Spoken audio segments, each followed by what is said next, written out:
It started with four consumers. Four people in different parts of the country opened a bag of frozen fried rice from their freezer. They scooped it into a pan, turned on the stove, and at some point during preparation, they noticed something that should never appear in food. Glass, small pieces, hard, sharp fragments mixed in with the rice and vegetables. Each of them did the same thing. They reported it to the company that made the product. And those four phone calls set in motion one of the largest food recalls the United States has seen this year. The company at the center of it is Ajinomoto Foods North America, a Portland, Oregon-based manufacturer. The name may not sound familiar at first, but Ajinomoto is one of the largest producers of frozen Asian-style meals in the country. The company operates 9 factories across the United States. It produces fried rice, ramen, dumplings, and prepared entrees not just under its own brands, but as a private label manufacturer for some of the largest grocery chains in America. That detail matters, because when something goes wrong at one Ajinomoto facility, the consequences ripple outward across multiple grocery aisles at once.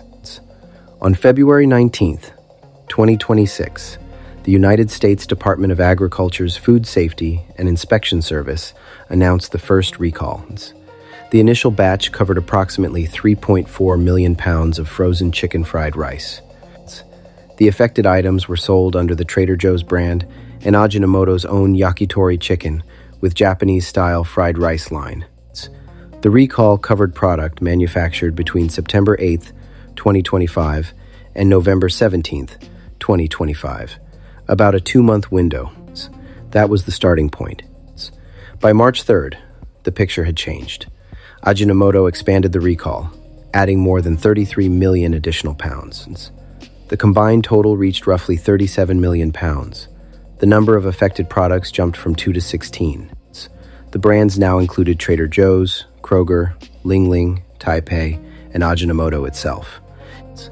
3 weeks later, the recall expanded again. The Food and Drug Administration added nearly 10 million more pounds of Trader Joe's vegetable fried rice. By late March, the total had reached approximately 47 million pounds. The product was distributed across 43 states. Some Ajinomoto-branded items were also exported to Canada and Mexico. In many American freezers, that recalled product is likely still there. When a recall reaches this scale, the obvious question is, how did it happen? How does a single Oregon manufacturer end up pulling almost 50 million pounds of food off the shelves of nearly every major grocery chain in America? The answer comes down to one ingredient: carrots. According to the USDA's Food Safety and Inspection Service, the contamination was traced back to carrots used in the recipes. The agency stated that a vegetable source ingredient, specifically carrots, was the likely source of the glass contamination. Those carrots were not grown by Ajinomoto. They were supplied by an outside vendor. The carrot supplier has not been publicly identified by Ajinomoto, the USDA, or the FDA. In a letter dated March 3rd, Ajinomoto Foods stated that the recall resulted from glass in one of the ingredients received from a supplier, and that the company had taken what it called appropriate corrective and preventive actions. The glass fragments were not microscopic. According to FDA documents, they measured between 1 and 3 centimeters long and 2 to 4 millimeters wide. Pieces visible to the naked eye, sharp enough to cut. To understand how a single ingredient can cascade into a 47 million pound recall, it helps to look at how modern frozen food production actually works. Darren Detweiler, a food policy and food safety expert at Northeastern University, explained the structure to Northeastern Global News. Frozen meal facilities, he said, frequently produce several different menu items on the same line. The same cooked component, whether chicken, vegetables, or rice, may flow into multiple recipes. Chicken fried rice, chicken bowls, chicken pasta dishes. If the shared ingredient is contaminated, every product downstream of it carries the same risk. That is what happened with the carrots. One contaminated input flowed into 16 different finished products.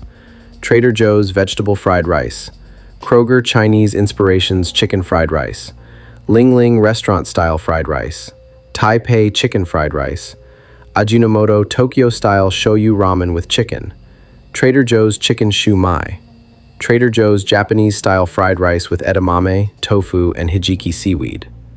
The production records told a longer story. The recalled items were manufactured between October 21st, 2024 and February 26th, 2026. More than 16 months of production. 16 months in which the same carrot supply chain was feeding into millions of bags of frozen food destined for American freezers. Investigators were able to identify the affected lots by tracing them back through Ajinomoto's facility records, marked with USDA establishment numbers P-18356, P-18356B, and P-47971. One supplier, one ingredient, 16 months of production, 5 grocery brands, 47 million pounds. The system worked, but it took 16 months and 4 consumer complaints to find the problem. The Food and Drug Administration classified this recall as Class 2.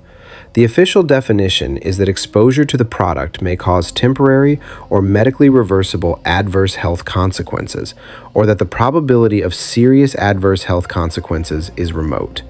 In plain terms, the FDA does not consider this an immediate emergency, but it is not minor either.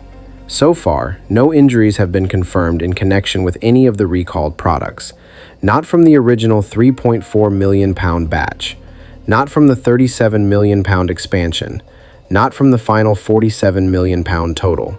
That is, in part, because glass fragments measuring 1 to 3 centimeters are usually large enough to be felt before they cause serious harm.